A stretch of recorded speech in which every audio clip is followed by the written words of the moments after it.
What up, y'all? Back for a new damn video. Eagles versus Dallas Cowboys. The bye week blues is over. We're back to talking football. We're back to talking Eagles.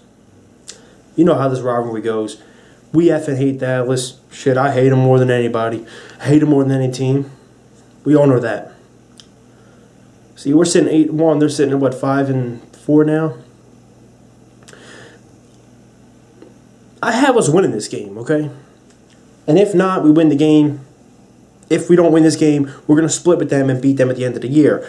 But they need this win. This is a must win for them. Like, this is must win to stay in alive. You got, you know, the Saints who are 7-2, the Vikings who are 7-2. You got all your teams. Then you got these wild card teams. Even the Packers are at 5-4 without Aaron Rodgers, and Brett Hundley sucks, but he had a good game. Well, I wouldn't say he sucks, but he had a good game. They're even in the hunt. If you go look at the playoff picture on NFL.com, it says they're in the hunt with Dallas. So Dallas needs wins, and they need divisional wins, okay? They need one against us. We're the leaders of the divisions, the bully of the division. They need it bad, okay? Now, I look at the line, Vegas line, it's only 3.5. That's pretty good because usually a home team gets 3.5. Okay? I don't care if the Eagles are versing the Patriots in Philadelphia. We get 3.5 just because it's home field. But it's the opposite way around. We're getting 3.5 and we're facing them at their house. Okay?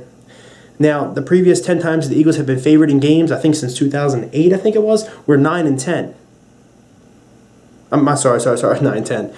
We won 9 out of 10 games that we were favored in at their house, okay? So the line does scare me a little bit, the Vegas line. I ultimately think we win this game, but this is must win for them. Okay? The loss of Zeke is really big for them. And this is why I say Dallas is stupid. Not Dallas, but I think Jerry Jones and Zeke should have really thought this out. Now, I know Zeke and, Jerry Jones, they were doing this for a different reason. They weren't trying to fight the suspension so he could stay in games, longer and like keep playing. No, they wanted to fight the suspension because Zeke didn't want to tarnish his name as him being a woman beater or him being a abuser of women. But if you really thought about it, if they really sat back and thought about it, said, look, there's no way we can beat the suspension. We could beat it for this week and this week and this week, but at the end of the day, we're not going to be able to beat it. It would have been a smarter decision for them because he would have already faced his 6-game suspension. He would have came back already like a couple weeks ago and already would have been going. Now he's not coming back till December 24th on Christmas Eve. So now it's like, wow, you lose him. You see how bad they look against Atlanta without him. And it's not because it's just him. It's because they lost Tyron Smith, their left tackle, the blind side of Dak Prescott. Like I've been saying for a long time, Dak Prescott has benefited off a great running game, play action, bootleg, rollouts, and a great offensive line. I seen it firsthand last year when he versed the New York Giants, and they were actually able to get pressure on him. He crumbled under the pressure, under the lights. Deer in the headlights, like Skip Bayless likes to say. I've already seen it. I've seen it in college with him. I've seen it there, and I said, look, all you do is apply pressure to him. And if you remember last year, they had a full healthy O-line. They had Zeke everyone. The first time we faced them last year, around this time of the year, or was it October something, whatever, we had them on the ropes for the first 4 quarters, and then out of nowhere we just let loose and boom. I mean, we were blowing them out basically. We were getting a Dak every time. It was Brandon Grimm off the edge, Brandon Grimm off the edge, Brandon Grimm off the edge. He was getting rid of the ball though. I mean, he wasn't throwing, completions, but he was getting it out of his hand.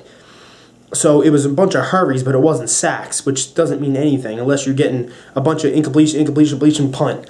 But all I'm trying to say is this, is that we had them on the ropes that one time, we let loose, and we lost the game in overtime. The past 2 times we versed Dallas, the past 2 years, in Dallas, it's been overtime games. The one where Sam Bradford threw to Jordan Matthews, he went to the house. And the last time Dak marched on the field after we had him on the ropes for all the quarters, and bang, they win the game. But it's going to be a close game, okay? Now, don't get me wrong, we blew out Denver, who was the #1 defense going in, and the Cowboys got blown out by them, and we blew them out by more. And we did blow out, 49ers just like they did. We beat the hell out of the team before that. We beat the hell out of Washington. So it look on paper and go, wow, the Eagles should destroy this team. The Atlanta Falcons are nothing. They're not a good team, okay? And they're battling, they're struggling. They got the Super Bowl hangover, whatever you want to call it. Like that loss always haunts over you. They have it. And somehow they turned up on Dallas on Sunday. That's because of Tyron Smith. I know Zeke's a great player. He's the best player on that team. Honestly, he is. If you look at it, okay? But without Tyron Smith, look at it. That guy, bang, 6 sacks in one game. He's not even a top DN in the league or DT. He's been traveling around, he's whatever, but he's not Brandon Graham. He's not, these guys, Derek Barnett. He's not Vinny Curry. He's not Fletcher Cox. He's not Timmy Jernigan. And if they're getting it, one guy's getting 6 and he's getting 2 forced fumbles, that's like, yo, if Smith doesn't play, then that's a big thing for me. But they said it's still up and down with him. It's day to day, so that's still something, whatever. They did lose Sean Lee, okay? And he is the quarterback of that defense. You see that when he was playing, defense played pretty well. Once he left the game, it was over. Same thing happened against them versus the Packers. Sean Lee, I think, went out, or something like that, and boom, they won the game. So what worries me is it's a must-win for them. That's all that worries me. It's a must-win for them. Divisional games are always close, so I don't see us blowing them out. Okay, I don't care who you're playing. I don't care if we're playing the Giants. The Giants gave up on their coach, so I wouldn't say the Giants. But I don't care if we're playing Redskins right now. If we're playing Dallas, it doesn't matter. Divisional games are always close. They're always down to the wire. And I think at the end of it, we win this game, maybe by a field goal or whatever. But the thing that scares me is coming out of the bye. We have such a strong momentum right now. 8-1, 7 straight wins because we won the first game of the season, lost the second game to the Kansas City Chiefs at the time, had the best defense in the NFL, and then bam, rip off 7 straight wins. And we're blowing teams out. We're not like beating them like, oh, he beat them by this, beating them. No, we're beating them single-handedly, just dismantling them. At every level of every facet of the team, we are clicking on secondary with unknown name corners. We're clicking. They're getting interceptions. They're getting pick sixes. The linebackers are playing good with Joe Walker at linebacker. Jordan Hicks is not even at linebacker right now. Carson Wentz is MVP of the NFL. If you shut down the NFL right now, he's the MVP. Okay, so we're clicking on all cylinders. But now you take the bye week, and it's like, wow, you lose a lot of momentum. That bye week goes, and it comes at the wrong time. Because, in my opinion, it comes at the wrong time because you have so much momentum. You're 7 or whatever. And don't worry, every team has a bye week. I would have loved to have one in 2 weeks from now when we verse whoever. I hate to have it versus the Dallas Cowboys because I hate to lose to Dallas Cowboys. Because it's like, God damn it, we lost to them. I'd rather lose to anyone else but them. And I'd rather the bye week come later. But I want to see, this is a big test for this team once again. They have tested me every time. They've came back and they have proven me right. Short week going into Carolina, pretty tough team. We were tied to 5-1 at the time, both of our teams. We went in there and beat them. Or 4-1, sorry. Went in there and beat them, short week. We went against the Redskins, team we couldn't beat for the past 2 years. We swept them, and we also came off a 10-day rest. I'm like, oh, I don't know, man, that's not good. We started off slow, bang, we beat them. With the Chargers, we couldn't beat them, we beat them. The Arizona has always been a thorn on our side, we beat them. Everything that I have been saying, like, look, they're throwing our side, this and that, they have been proving me wrong. This is the one thing I want to see is Doug Peterson coming out of the bye. Is he Andy Reid-like? Because they compare him to Andy Reid, and Andy Reid coming out of the bye week is one of the best coaches in NFL history. Look at the statistics. NFL history, one of the best coming out of the bye week. Is Doug Peterson? Because I remember last year we started out 3-0.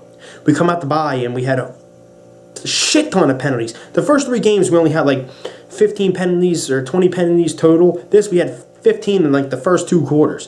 We started out slow, but we were still in it at the end because we started out slow and then we got our groove in like the 3rd, 4th quarter. It was late though. We should have won that game against the Lions. I know it's last year. Ryan Matthews did fumble. Okay. I want to see how they do. My personal opinion, I've seen the Washington Redskins game this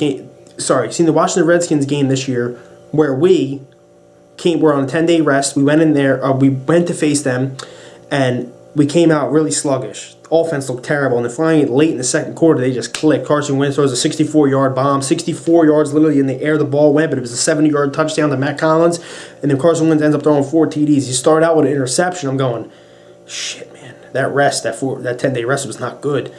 We ripped them up. This is my final test for Doug Peterson to see if he can get this team going, and I think it's going to be the same way. I think this is what scares me. I think we're going to start out really slow. I think the offense is going to start out slow. They're not going to know what they're doing. They're going to run the ball. They're going to get stuffed. They're going to sit there and go, damn, what do we do? What do we do? Like they did last year, like they did with the Redskins game. But I think by the time that we finally get our groove going, it's going to be early third quarter, late 2nd quarter. And by the time that happens, in my personal opinion, it might be too late. So I hope that doesn't happen. I see us winning this game. But if we don't, like I just told you, I see the groove taking too long. By the time that happens, we could really be in some shit. But this defense should thrive, and it should get at Dak.